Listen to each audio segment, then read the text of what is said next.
ये मेरा नहीं वादन, ये प्रधानमंत्री जी के धन्यवाद कर रहे हैं। मैं तो उनके नुमाइंदे के रूप में यहाँ खड़ा हूँ। मैं भारतीय जनता पार्टी का राष्ट्रीय मंत्री, देश के प्रधानमंत्री नरेंद्र मोदी जी के जो उन्होंने हमें नागरिकता दी सीए के तहत, जो धन्यवाद के लिए हमारी ये कम्युनिटी आई है, ये अफगानिस्तान के रहने वाले लोग हैं, हमारे सिख पाकिस्तान के रहने वाले हैं। जब इनके धर्म पर बन आई तब इनको मुल्क छोड़ना पड़ा। मैं मानता हूं पहले देश के लोगों को ये समझना चाहिए, ये वो लोग हैं जिन्होंने अपना धर्म नहीं छोड़ा, अपना कारोबार छोड़ दिया, व्यापार छोड़ दिया, अरबों खरबों की जायदादें छोड़ दी, लेकिन अपने सिर पर गुरु गोविंद सिंह जी द्वारा बताई और सजाई दस्तार को हटाना नामुमकिन कह दिया कि ये नहीं हो सकता। आप ये भी इसी तरह मेरे हिंदू भाई, उन्होंने कहा कि हम किसी सूरत में तुम्हारा जो है इस्लाम नहीं कबूल करेंगे। उनके घर उड़ाए गए। मैं बताना चाहता हूं, इनके परिवार के लोग बस के अंदर बम ब्लास्ट करके पूरी बस उड़ा दी गई, गुरुद्वारे के ऊपर हमला करके गुरुद्वारे में लोगों को मारा गया, लेकिन इसके बावजूद वो हमें हिला नहीं पाए। प्रधानमंत्री जी का धन्यवाद करने के लिए सब लोग आए हैं।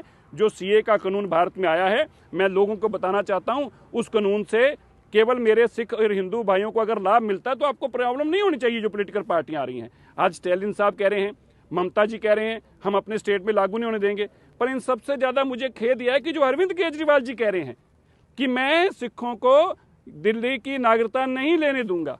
अरविंद केजरीवाल जी, मैं बड़ी निम्रता से आपके चरणों में विनती करते हुए कहना चाहता हूं, बड़े सम्मानपूर्वक आपको कहना चाहता हूं, आप तो छोड़िए, आपके पिताजी भी चाहेंगे तो भी वो हमारे सिखों को नागरिकता लेने से नहीं रोक पाएंगे। ये इनका अधिकार है और भारत की सरकार ने हमें ये अधिकार दिया है।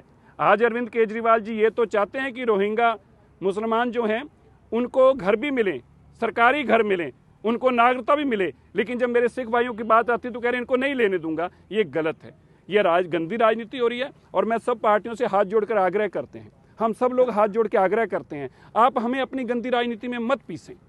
हम कम्युनिटी हमारी में बहुत जाति सही है, हमारे साथ अफगानिस्तान पाकिस्तान में बहुत जाति हुई है। आप अपनी गंदी राजनीति की भेंट हमें मत चढ़ाएं, आप अपनी और राजनीति की बातें करें, लेकिन सिखों के नाम पर ऐसी गंदी राजनीति करके हमें मत बीच में पीसें। ये मैं आपसे हाथ जोड़कर आग्रह करता हूँ। जी, एक अन्य सवाल है, नारी न्याय स्कीम राहुल गांधी ने लॉन्च की है, वो हम करेंगे बाद में। ₹1 हर साल दिया जाएगा महिलाओं को, आधी आबादी को एड्रेस करते हुए जो नई नौकरियां होंगी उसमें 50%। देखिए, और वो राहुल गांधी जी ऐसी नौटंकी रोज करते हैं।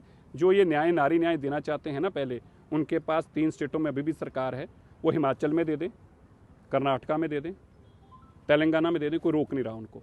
लेकिन उन्होंने अल्टीमेटली सरकार पहले भी ये कह के बनाई थी और फिर न्याय, नारी न्याय किसको दिया? प्रियंका जी को। 2G जीजा जी करके कहा, ये हमारे जीजा जी हैं, इनको सब कुछ मिलना चाहिए। सारा घर नारी न्याय के नाम पर प्रियंका जी का और जीजा जी का भर दिया और हम लोग कटोरा लेके फिर खड़े रहे। ऐसा काम नहीं होना दोबारा। अब वो नारी न्याय जो है ना, करना है ना, तो पहले तिलक नगर में जाएं, तिलक विहार में जो 1984 की विधवाएं बैठी हैं उनको जाके नारी न्याय दें, हम मान जाएंगे न्याय मिलने वाला है। धन्यवाद।